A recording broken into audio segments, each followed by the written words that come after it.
ফ্যাসিবাদ বিরোধী ছাত্র জনতার আন্দোলনে গিয়ে ঘরে ফেরেননি শহীদ জাবির।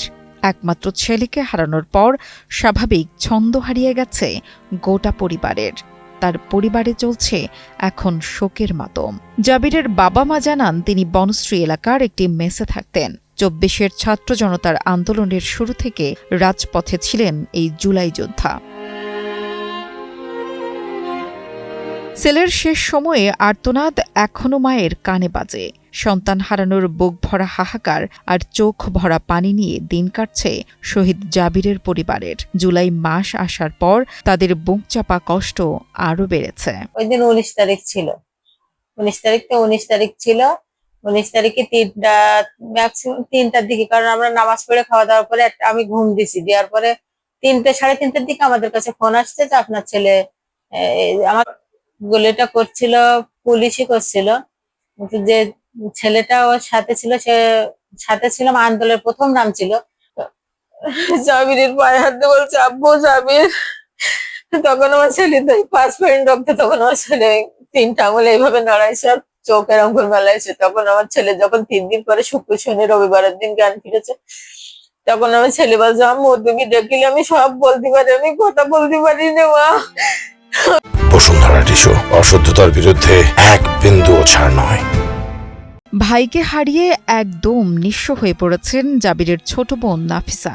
এভাবে হঠাৎ করে ভাইকে হারিয়ে ফেলবেন সে কথা চিন্তাও করেননি। এখন ভাই ছাড়াই তার প্রতিটা মুহূর্ত কাটছে শূন্যতায় আর বেদনায়। মারা যাওয়ার পর থেকে আমার জীবন আমি সঠিকভাবে এখনো কিছু ঠিক করতে পারিনি। মানে ওইসব মনে উঠলে আমি সবসময় অসুস্থ থাকি, আমার টেনশন হয়। জুলাইয়ের 1 তারিখ থেকে ভাইয়ার ছবিগুলা পোস্ট হচ্ছে, যখন আরো ভাইদের ছবিগুলা যখন পোস্ট হচ্ছে, তখন আমার জীবন মানে আমি যে কি একটা হয়ে যায় আমি নিজেও জানি না।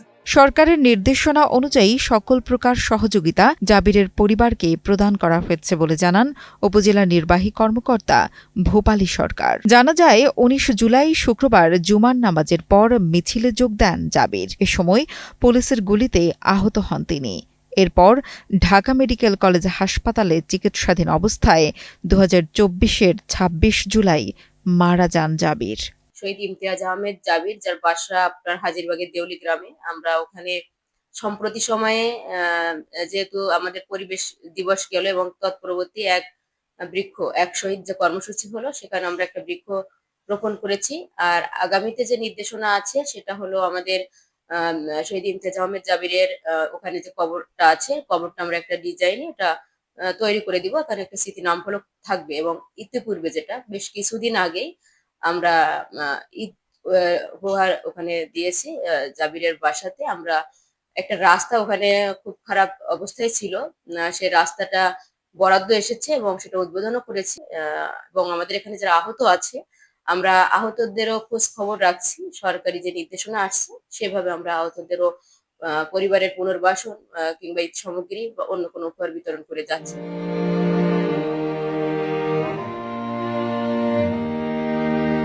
ফিরোজ গাজীর পাঠানো তথ্য ও ভিডিও চিত্রে ডেস্ক রিপোর্ট, কালের কণ্ঠ।